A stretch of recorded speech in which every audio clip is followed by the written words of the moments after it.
ایک نیک صالح نوجوان کون ہے؟ جس کی زندگی میں عبادات کا اہتمام ہو، نمازوں کا وہ پابند ہو، خاص طور سے فجر کی نماز۔ جوانی فجر کی نماز کی دشمن ہوتی ہے۔ اس عمر میں کیا ہوتا ہے، جسم آرام طلب ہوتا ہے، صحت مند ہوتا ہے، خاص طور سے اگر یہ جم جانے والا ہے تو۔ اب شام میں جاتا ہے جم میں، جا کے ایکسرسائز کرتا ہے، بدن ٹوٹتا ہے، گھر پہ آ کے جو پڑ گیا رات میں، اور رات میں جلدی نہیں سو پاتا ہے۔ کیوں؟ دوستوں کے ساتھ گپ شپ، واٹس ایپ کا وظیفہ، جیسے قرآن کی تلاوت ہے، ہاں واٹس ایپ کی تلاوت، اور پھر اس کے بعد تھوڑا بہت، یا وہاں سے اگر دیندار ہے تو واٹس ایپ اس کے لیے اور فیس بک اس کے لیے انٹرٹینمنٹ ہے، دیندار نہیں ہے تو اور ایڈیشنل بھی چیزیں ہیں اس کے لیے، یوٹیوب پہ گانے سننا، فلمیں دیکھنا، یہ وہ کرنا، اور جو بھی انٹرنیٹ ہے اس کا استعمال کر کے آج کل تو کیا کیا ہے لوگوں نے، آپ کو کہیں جانے کی ضرورت نہیں ہے، آپ کے موبائل میں ساری دنیا حاضر ہے۔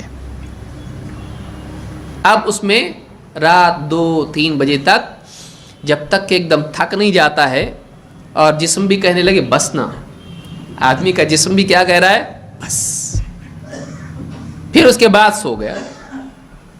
اب سونے کے بعد ظاہر بات ہے جب 3 بجے حضرت سوئے ہیں تو 5-6 بجے اٹھنا، تہجد تو معاف ہے، جوانی کے لیے، بڑھاپے کے لیے ہے، وہ جوانی میں تھوڑی نہ ہے، وہ بڑھاپے کے لیے، جب ریٹائر ہو جاؤں گا تب کے لیے ہے۔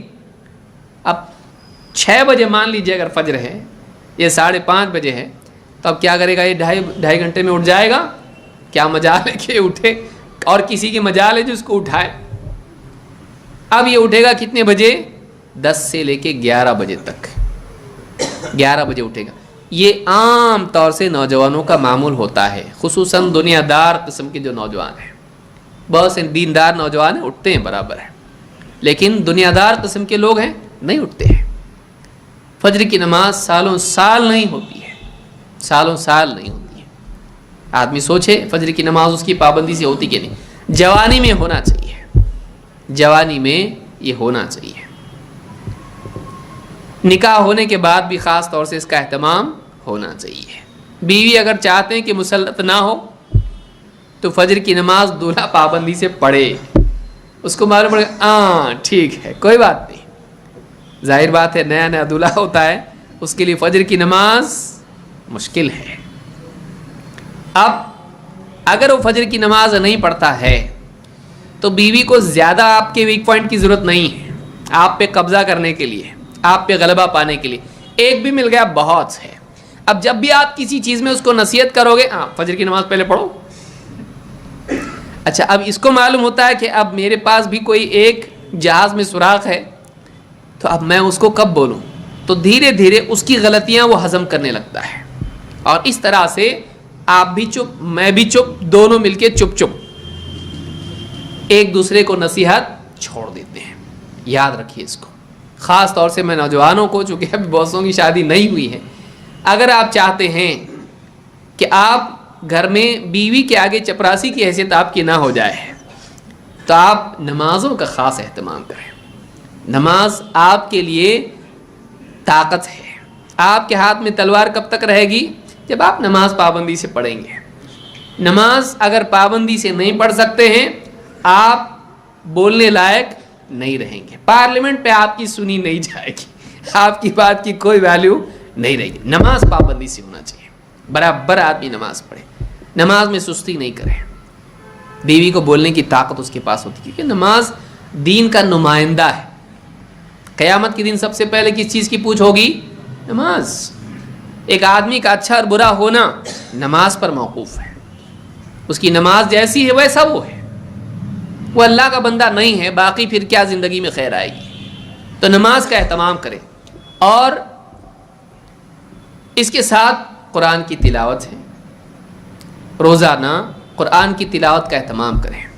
قرآن کے ذریعے سے دل میں خیر آتی ہے، ایک ایک حرف پر 10 نیکیاں، ایک ایک حرف پر 10 نیکی۔ ذکر و اذکار، اذکار کا اہتمام کریں، صبح شام کے اذکار، اور اسی طرح سے سواری، گھر سے باہر جانا، استنجا، کھانا پینا لباس، ڈیلی آدمی کتنی نیکیاں چھوڑ رہا ہے، کتنی نیکیاں جو آدمی کما سکتا ہے۔